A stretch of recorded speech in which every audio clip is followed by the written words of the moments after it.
Hey, so I'm back with another video. So today we're gonna talk about the whole conversation around the fact that I think they said for the first time in 35 years, there is not one hip hop song in the top 40, right?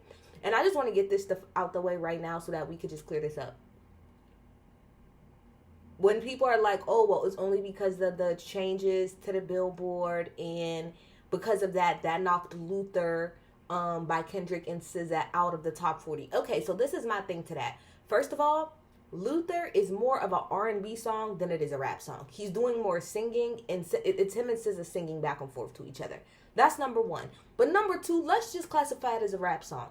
That does not change. Like, the basis of this conversation is the same. The fact that Luther that came out a year ago. Mind you, we live in a culture where we go like this with everything. And you're trying to tell me that because Luther, which came out at this point in time, exactly a year ago, that because that's on there, that takes away from what the fuck people are saying? Let's just say it was Luther. That means there is one rap song that's not even a freaking rap song that came out last November. It is the only thing that's still on the charts. You don't think that's still indicative of a bigger problem? Like, I understand that y'all love Kendrick, but like, please, we're trying to have an overall conversation. Please, let's stop with the bullshit ass points. Good Lord, I didn't even mean to come on here that angry. But it's like, bro, we're really trying to have a conversation, and here the fuck y'all go with y'all fucking Kendrick ass fucking feelings. We don't care. Anyway, so let me start off. I want to talk about a couple things around this, right? So, number one, I'm going to talk about the fact that we constantly do this. Every few years, we do this. The hip hop is dying thing. Hip hop is dead. Hip hop is dying. We've been doing this shit forever. Y'all did it when rap first started. Y'all said it was a fad. Then y'all kept saying that it wasn't lucrative. Then it became lucrative. And then we get into the fucking crunk era. And that's when y'all was saying that that rap was dead. From my remembrance, that's when it was a really big deal. And like Nas like did the whole hip hop is dead and all that other shit, stupid ass campaign that Nas was doing at that time. And niggas was only mad because rap was actually doing just fine. Just not the type of rap that certain niggas really wanted to hear. But be very clear, when people was saying rap was dead, that was during the crank that era, the crunk slash crank that era, because I was in middle school during that time, and for us, you can't tell nobody my age that rap was dead. According to who? According to who? Just because it's some shit that y'all niggas don't like and y'all don't get. Watch me, watch me crank that bad man boogie on the floor, but just because y'all didn't get it, just because y'all didn't get shoot him, let me get him shoot. Let me get that shootout. And just because y'all didn't get it, rap was doing just fine. It's just not the type of music that y'all liked, and that's specifically when the South was really, really starting to take over. Just saying. That's even during the whole auto-tune is dead, because Jay-Z was hating on T-Pain. It was just a lot. So, I'm saying all that to say is that every couple months y'all want to have this damn conversation, every couple years about, oh, hip-hop is dead, hip-hop is dead, hip-hop is dead. I'm tired of it. But I do think that we are in a very interesting time in music. So, I want to go over a few things like around what I think is going on. Number one, I want to talk about the pretty much segmentation of music, and not just music, but like entertainment as a whole. Like, kind of how we are no longer like a monolith when it comes to like entertainment and things like that. Due to the internet and to streaming, we are all able to kind of like pocket off and do our own thing. So I think that has a big influence on everything. I also think that the fact that there are no newer, like, there is no Drake, there is no Cole, there is no Kendrick. We do not have rap superstars. We just don't. And similar to like kind of what people are saying about like, I feel like music and the NBA, like there's a lot of things I feel like that are in the weird space right now. To me, it makes all the sense because it's 2025. We're halfway through a decade, right? And it clearly is going to be a shift somewhere. I've been thinking that for a while. Like, I feel like we've been doing the same shit for quite some time in certain areas, and it just feels like there needs to be like some type of shift of like, okay, this time happened, it was great, it was awesome, and we can still appreciate it, but there needs to be a little bit of a shift here. And I feel like I'll get into deeper. There's not really rap stars anymore, right? I also feel like, I don't care what nobody says, that Drake-Kendrick battle absolutely impacted everything that's going on. I don't care what y'all say. You can't have two of the biggest fucking rap stars that we have that like represent a generation go at it like that with each other and not feel the ramifications of that the way that we are now. So I'm gonna get into all those points. We gonna walk down each one of these points. So let's start off with the segmentation of, like I said, music in general, right? Not just hip hop, but obviously hip hop is gonna take, I feel like, the brunt of that. R&B has been taking the brunt of that for a long time as well. But things are not like it was when I grew up.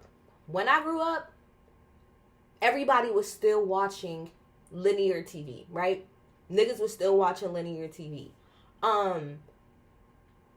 The radio was still being played. You know what I mean? Physical CDs were still a thing.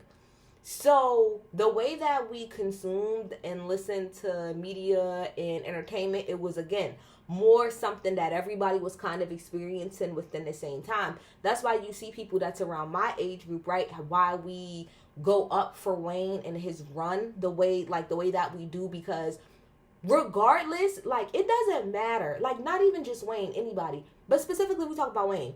You could not escape that nigga.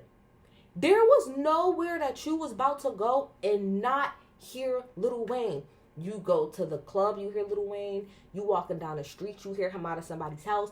You hear him out of somebody's car. You hear him at the mall. You hear him at the movies. You hear him in fucking movie trailers, TV shows, fucking award shows. Like, there was nowhere that you was gonna turn and not hear a Lil Wayne song. And so because of that, that made it so that, people even that wouldn't normally like his music did. My mama at that time was like going deep into her Christian bag. You want to know what her favorite song off the Carter 3 is? Mrs. Officer. That's her shit. You know what I'm saying? Because she had no choice. She ran into that song so much to the point where she actually liked the song. We are no longer in that era anymore. Also, if I take it off of hip-hop for a second, right? One of the things that makes me really sad is that I don't know white people music like that. I do not know white people's music like that anymore. And I mean, like, specifically, like, certain pop things and certain, like, rock things. I don't know. And it makes me sad because growing up, it's not really, like, again, I didn't really go out of my way to ever listen to pop music, really. And I never really went out of my way to listen to rock music. However, when you're a kid growing up in the freaking 90s, in the fucking 2000s, you have no choice but to hear the Red Hot Chili Peppers. You have no choice but to hear Gorillaz. You have no choice but to fucking hear Britney Spears, Christina Aguilera, NSYNC, fucking Nickelback, damn it. Cause we all just wanna be big rock stars and live in Hilltop Mansion driving 15 cars. You don't have no choice. You have no choice. If it wasn't for the fact that we are out, and when I mean monolithic, I just mean in the sense of you're only really getting your media through one way. There's so many songs I would not know. Bitch, go on your head, let your head down. You're gonna find yourself someday. I would never listen to that song if it wasn't for VH1 in the morning time just running videos all day. Running videos from like 7 to 9 when I'm getting ready. I would not give two shits about Bleed in Love by Leona Lewis. I would not care about, I just heard it when I just was, what a beautiful wedding, what a beautiful wedding. The bridesmaid is a whore.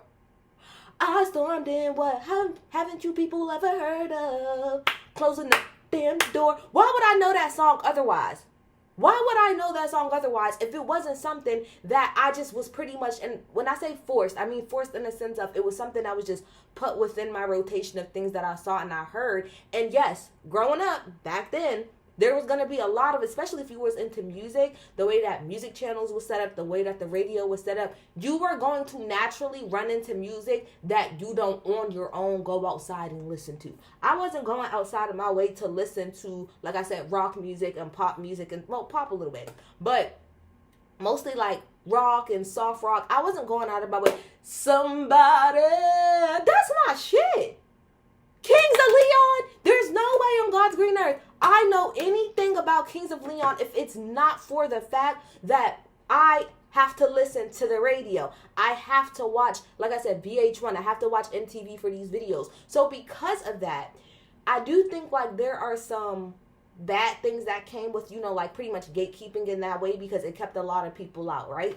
But the good thing about gatekeeping to that degree is like the good things like really do kind of seep through, right? But again, with the segmentation of it all, now today we don't all watch linear TV. That's why I feel like I said, entertainment overall is just very different. We're not all sitting around watching Flavor of Love. We're not all sitting around you know, consuming these things like together and it being an experience. Sometimes, yeah, I feel like mostly what people do that with now is like things that like are live. So again, where you have no choice but to kind of watch it together. So like versus is a more of a live thing.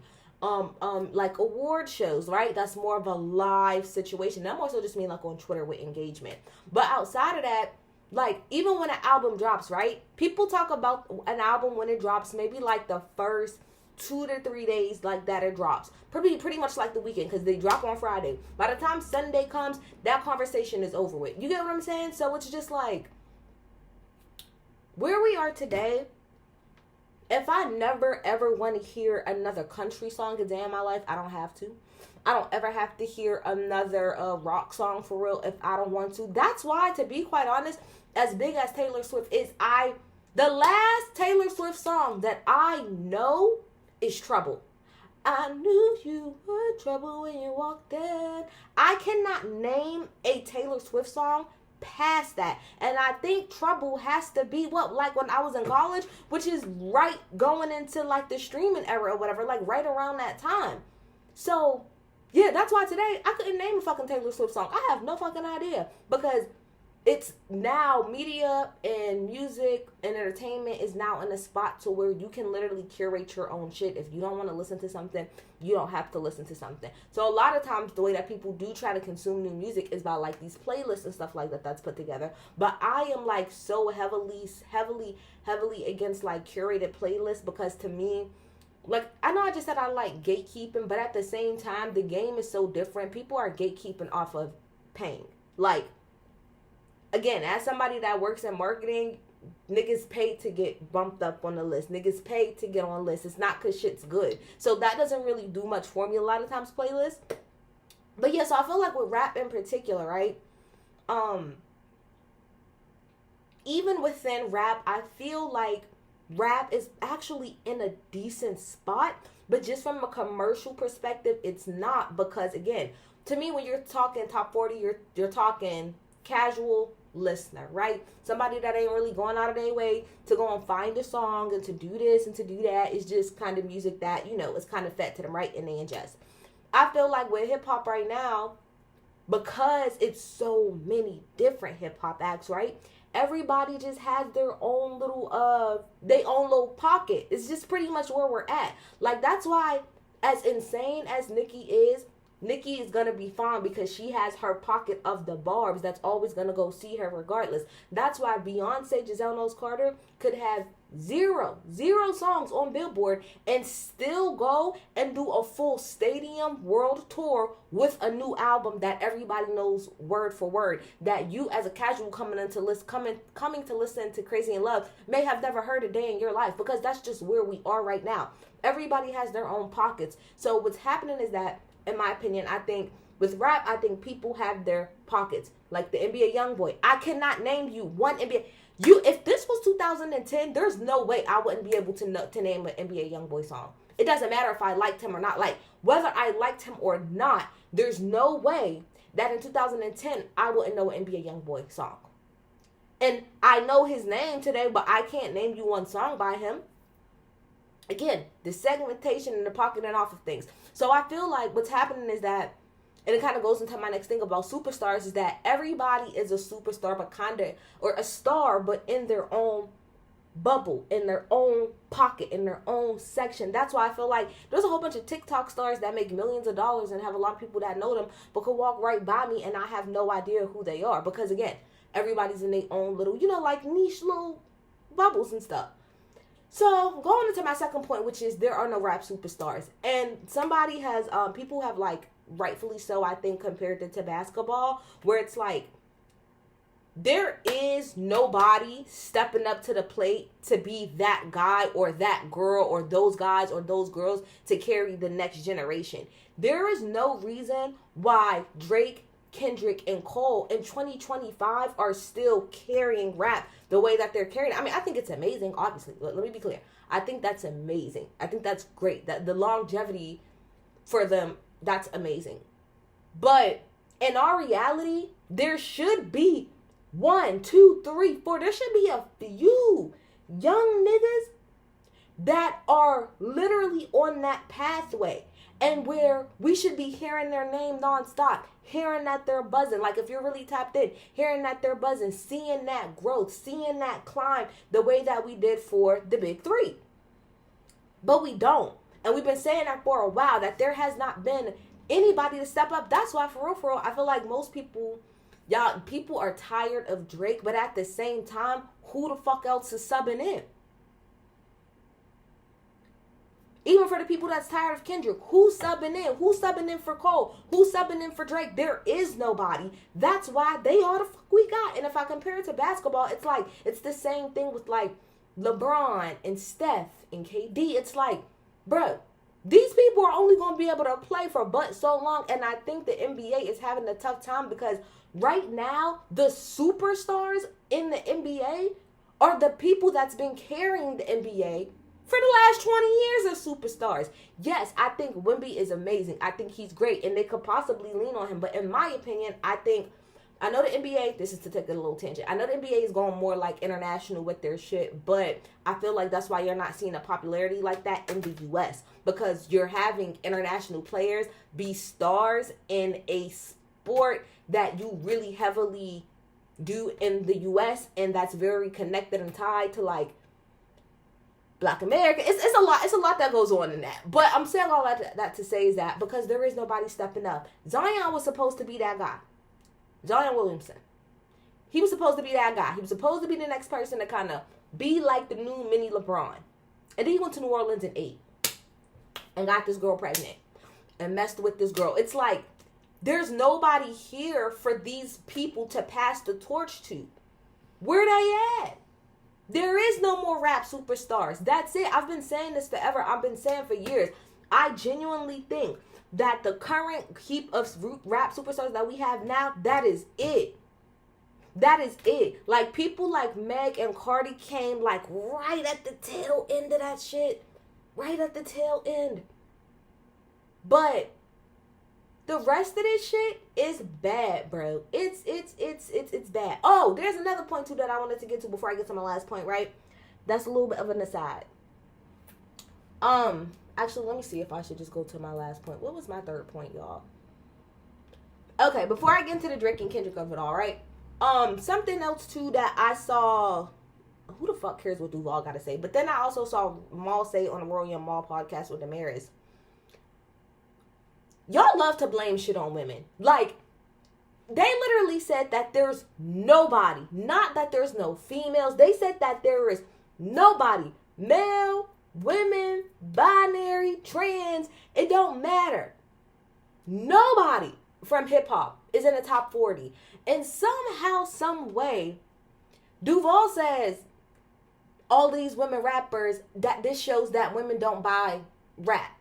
And then Maul sits up here and says, oh, it's because it's women that's really doing well in rap. What the fuck are y'all talking about? First of all, let's start here. Y'all love to blame women for everything. There aren't men in there at all, but the critique is now on women.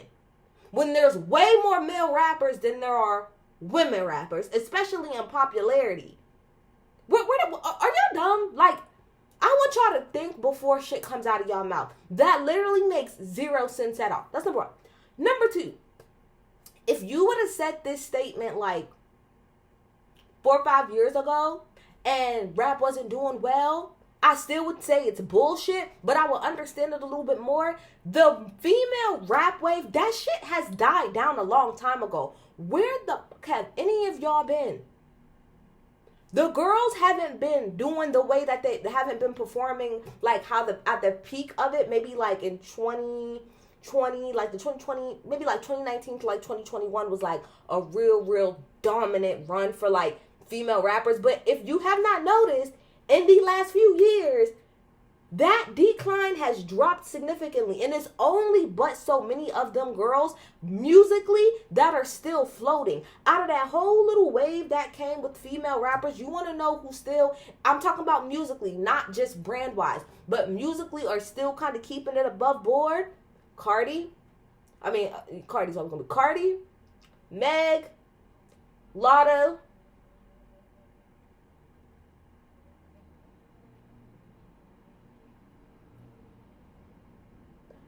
Glow is new.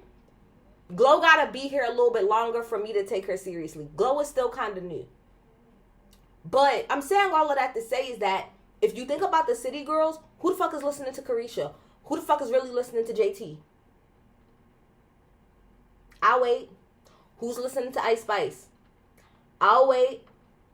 Sexy Red hasn't put out a hit in God knows how long. What are we talking about? That wave has been died down a long time ago. The people right now who is maintaining is the bitches who already pretty much had a good fan base coming into it, or we already knew was really that girl in that lane. And obviously Nicki, I never count Nicki within this conversation because she's a legend.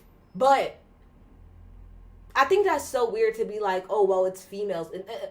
And Maul is like, we've never had this many females at one time. What are you talking about? Again, if you would have said this a few years ago when all of the girls were performing the way that they, the way that they were, then that makes sense. But none of the girls have been performing the way that they used to. And that's been a downtrend for a while. And that has nothing to do with women not buying shit. To be quite honest, women support a lot. What the fuck are you talking about? Have you been to a Megan Thee Stallion concert? Have you been to a Nicki concert? What are you talking about? What are you even talking about? It's just another reason to be upset at women, and it literally makes zero sense to me at all. At all. Cardi's album, pure sales, did 100,000. You think 100,000 men bought that shit? No, absolutely the fuck not. Absolutely the fuck not. Trying to put it on women. Like there's men that's sitting up there. Ain't none of you niggas sitting up there. Men, women, nobody is sitting up there right now, okay? Again, I just think that music is very segmented at this moment, okay? Also, too, as an aside, before I get into the Drake Kendrick thing, I also think that this emphasis on numbers, which is really this whole thing anyway, it's tired, it's delayed, and it's through. It's tired, it's delayed, and it's through. It's tired, it's delayed, and it's through. I'm tired of the harping on numbers. It's really annoying. But anyway, the Drake and Kendrick of it all. So, again, I don't understand how y'all could expect what happened last year to happen and us not be where we are. And I don't say that I'm right all the time. However, if you go back and you look at my videos during this time frame, I literally said, let's check back in the year and see if y'all feel the same way. All this little hippy hop shit y'all feeling right now, and oh my gosh, you need to get rid of him so bad. Let's see where we are a year from now. And I don't care what anybody says. It's those things that I brought up earlier, but the quote unquote elimination or removal of Drake that's been tried over the last year and some change by both like some of the fans, but mostly like the industry, right? This is what happens. This is what happens when you take Drake out of the ecosystem. This is what happens. This is what happens when y'all lean on a man that y'all knew for a fact was gonna drop that album and dip the fuck out. This is what y'all get. This is what y'all get. I said this last year and nobody wanted to listen to me. I said, I don't understand. This is the thing that's been working for the last 15 damn years with hip hop is the fact that we have a Cole, a Drake, and a Kendrick. It is the perfect balance in hip hop. Drake is gonna give you some consistent bops, okay? Every now and again, he gonna give you some little some good little rapping and some fake deep introspective shit. But for the most part, he gonna give you some bops, okay, and some real introspective shit.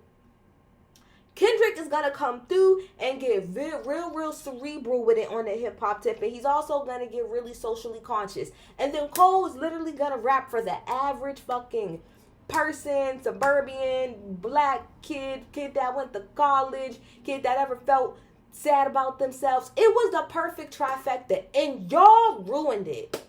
Y'all literally ruined such a perfect trifecta because y'all don't because some of y'all don't deem one in particular nigga the type of hip hop that y'all like, and I will die on this hill. The people that do not like Drake is because they feel like he doesn't fit into their mode of what hip hop is. And just because he doesn't fit into what y'all deem hip hop is, don't mean that the nigga's not hip hop. And this is where we are now. Because of those same niggas who feel like that, that's where we are right now. Drake, as I've been saying, is needed in hip hop, in the culture, the same way Kendrick is needed in hip hop and culture, the same way Cole is needed in hip hop and culture. They all three of them bring amazing things, and all three of them do things that are negative and hurtful to us as well. Now, people could try to make whatever argument they want to on, oh, well, Drake hurts us. It doesn't matter. The point of the matter is that we've been chilling for 15 years in a good fucking spot with them three at the helm because they cover all of our bases in hip hop. There is not a basis that Cole, Kendrick, and Drake together do not fucking cover as a trifecta for hip hop. They cover all of the bases and all of the damn pillars of hip hop that needs to be covered. Those three niggas did it. And because some of you some of y'all niggas, because he didn't fit y'all fucking black thought fucking version of hip hop, y'all want us to get him out of here. And guess what? Now we are where we are. Something that y'all really, in my opinion, I feel like didn't understand this. I'm gonna tell you something about my job, right? I'm in marketing, as I be saying 1,010 times. I don't care. I need to make sure y'all understand where I'm coming from.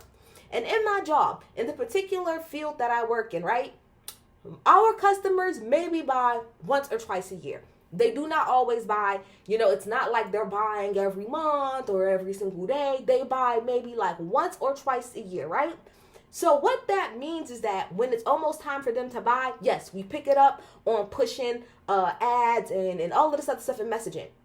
However, just because, let's just say they buy in the month of April and they buy in the month of September, that does not mean that now I just ignore the customer for the rest of the year. You need to still make sure that you're somewhat in their face, that you're still trying to provide or at least show, some type of you want to keep them warm, pretty much is what we say. You want to keep the customer warm so that when it's time to actually push really hard and buy what you need to buy, them niggas is like, oh, okay, yeah, them, okay, yeah, I remember because I saw them the other day, da-da-da. To me, that's what Drake has always done for hip-hop. He's kept the customer warm. Warm. That's what Drake has done for hip-hop. He has kept the customer warm because of Drake's consistent dropping back to back, you may not like everything, but guess what? Some type of rap or hip hop was always in your face and in your ear. So that's why when you have somebody like a Kendrick that takes 3 to 4 year breaks, when he does finally come back, it feels refreshing because during that whole time frame he wasn't dropping. All you had was Drake to keep you warm.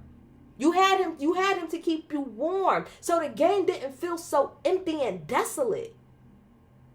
So when Kendrick, like I said, takes 3 years off, cool. Let Kendrick take 3 years off, because guess what? We still got Drake that's going to provide consistent hits, and we're still going to have Cole that's going to try to be a little, maybe not as consistent as Drake, as far as putting things out, but he's more consistent than Kendrick is. So while Kendrick is taking his little break, we got Drake in the middle keeping the customers warm, with his bops and, his little boppity bops and his hits. And then we got Cole that's coming through maybe every other year that's giving us, a little bit more, more substance. And then Kenny can kind of round back off maybe after 3 years and hit it out the park. What are we talking about? Y'all made it so that that's not where we are anymore. So what y'all did was, J. Cole kind of removed himself, so that's not on y'all, and that ain't on me. That ain't on us as the fans. J. Cole removed himself by what he did. So that's on him. But when it comes to Kendrick and Drake, y'all removed Drake knowing damn well that Kendrick was going to disappear for another 2 to 3 years. What did y'all expect to happen? Like, what did y'all expect to happen with that? It's not, Kendrick is out, and I was saying this all last year. I didn't think that the way that Kendrick was positioning everything and his fans was the best, because I'm like, there's no way you're going to be consistent in this. So you, this new hip-hop savior, I'm ushering in this whole new era, but then you leave. It's like, yeah, y'all, the revolution, we're going to do it. And then you run off. And then come back 2 years later like, yeah, y'all, remember that revolution I was talking about? Well, nigga, where the fuck you been the last 2 years? And the people that you do want to push, right? The people that you do want to push, Playboy Cardi, how the fuck is that making the culture better? This is what happens when y'all pit people against each other. Everything was perfectly fine the way that it was. Kendrick dropping every few years worked, with Drake in the middle keeping customers warm, with Cole coming in on the back end and helping us. It was perfectly fine the way it was. It's y'all niggas' fault. Y'all hate the boy as much as y'all want to, but he kept shit interesting. He kept shit entertaining. That's why the people that hate him, even now when he's saying nothing, keeps talking about him. Because he's entertaining. He brings something that the other two don't. The same way that the other two bring something that he does not. It was a nice little working symphony. And now it's all done. So guess where we are now? Because Kenny ain't here to come and save y'all. I'm not trying to disrespect him, because he did put a few of the West Coast artists on his album. But it's like, that's it? That's all we get? If you want to take the reins, take the fucking reins. And I'm only saying that because I'm trying... I don't all the time, but like Kendrick is kind of like the rap Beyonce to me, kind of, in a way. Like Drake and Kendrick both remind me of Beyonce in different ways, if that makes sense. But Kendrick and Beyonce are a little bit more aligned, I feel like, in their brand and in their artistry and how they handle things. And I'm just like comparing it to how Beyonce has did hers, right? Yes, Beyonce had like some of the people, like other country artists on her album. But that's not all that she did. She helped in a lot of other ways as well to help push those girls a little bit further. And again, I don't know what Kendrick has done behind the scenes. I'm just saying publicly, outside of you having those people from the West Coast on your album, it's not clear to us as the public who else you've pushed. You jumped on Playboy Cardi's album, somebody who already has the clout and everything that he needs. That wasn't needed. If you're gonna be the person that says, I want to push the genre forward, then you can't just say it and fight one person and then disappear altogether. No, it needs to be a concerted effort to help push. And again, we need to find some more fucking superstars. There are no rap superstars anymore outside of the ones that came out when I was in high school. And they're carrying it. And this is not to say that like Kendrick has to come out with something every year or every other year. But there needs to be, if you want to be the face, there needs to be a sense of consistency. You cannot be the face of hip hop but then completely disappear at the same time. To me, in my opinion. If you want to be the face and you want to be the change, we have to see you. You need to be more visible. And I understand before, you was on Top Dog. You're not on Top Dog now. I'm interested. In my opinion, I'm going to really do a long-ass video if Kendrick don't drop another album within the next 6 months. I'm going to do a nice long video on him. Because I don't appreciate, like, pretty much, like, coming in and pointing. Again, there's nothing wrong with a lot of the stuff that Kendrick said about Drake. Because a lot of it was absolutely true. But it just feels like you came in and you pointed out that was something wrong. And then you snatched it away with nothing to replace it. You didn't even yourself try to replace it. To be like, you want to know what? I'm going to yank this nigga down, right? Because I feel like da-da-da-da. But when I yank him down, that means I now have to step up a little bit more. You leaving niggas out here desolate. We are hungry. Where's the food? You snatched our dishes saying that it was unhealthy, but didn't replace it with nothing. You just snatched the snacks and didn't give us nothing to replace it with. Where the broccoli? Where the carrots? Bitch, I'll take a pot of green beans, but you took my honey bun, saying it's bad for me, and then didn't even provide me with any carrots. And I don't just put this all on Kendrick. I'm just saying his name. But I put this mostly on the fans, if I'm being honest. 95% of the shit I put on the fans. Because it's mostly the fans that have done this in the media. And instead of, and let me get on the media's ass real fast too about the Kendrick and Drake thing. Instead of, because you're right, because I'm saying you're right, because I'm thinking of things that people would say back to me. A lot of times when I try to do my videos, I think of what could be a retort to like what I'm saying. So a retort to that could be, well, Kenny is only one person. Absolutely. It's not just him, it's the fans, it's the machine, it's everything. Because my thing is, all of you hippity hip hop ass media that sits around and talks about or talked about how terrible Drake was and how y'all so happy that Kendrick is bringing back integrity and all this other stuff, then why for the last year and some change have all y'all fucking talked about is Drake? A lot of these platforms that claim that they hate Drake so much, I do not see y'all talking about new ass people. You want to know somebody who I respect highly? Shout out to the Grits and Egg podcast. I respect them so much because Deontay Kyle and what's his name? Is it Big Cat? I can't think. But the guy that be on the side or whatever, they might not necessarily like, you know, they don't like Drake from like a social perspective. You know, they bop to his music, but a lot of the stuff that they be saying about him and stuff, right? And how like music needs to be a certain way and he doesn't represent a certain thing. I respect it because they actually have something called New Music Wednesdays, where they actually play very good hip hop. Stop. If you want to be the change that you want to see. If you hate the type of music that Drake makes and you think that we should be as a culture leaning towards a different type of music, then use your platform as a media or as a media personality or content creator to highlight that music. Stop taking a year and some change to talk about how terrible Drake is and how he's so bad for everything, but then you are not offering up an option. What are the options then? Stop complaining about him and offer up the other options that we should be listening to. And 99.9% of y'all do not do that. I will be on Ebro's ass from now until the day I die. I don't care. Ebro talks so much shit about Drake and his music, but you constantly have positions within radio and playlists and stuff that you do not play what you claim, quote unquote, is great music. You play top 40 shit, and I get that that's your job. But if you are a DJ, create your own, whether it's YouTube or TikTok or wherever, where you're playing music for the type of rap that you think should actually be pushed. Let's just say you can't do it on Hot 97 because of whatever reason, right? Because of top 40 reasons, like I said, because of corporate reasons, you can't.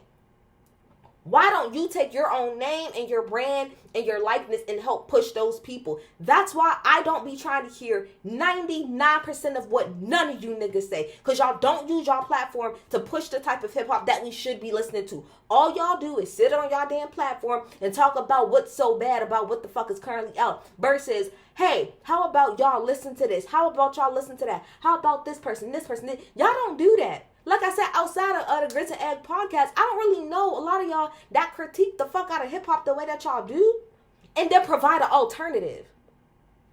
Y'all don't provide an alternative. And y'all know that a lot of times it's option overload, to be quite honest. It's great that there's a lot of options, but it is indeed option overload. So again, if we want hip-hop to be in a good space, if we want it to be in a good place, we need to all work collectively to do so. Okay? Collectively.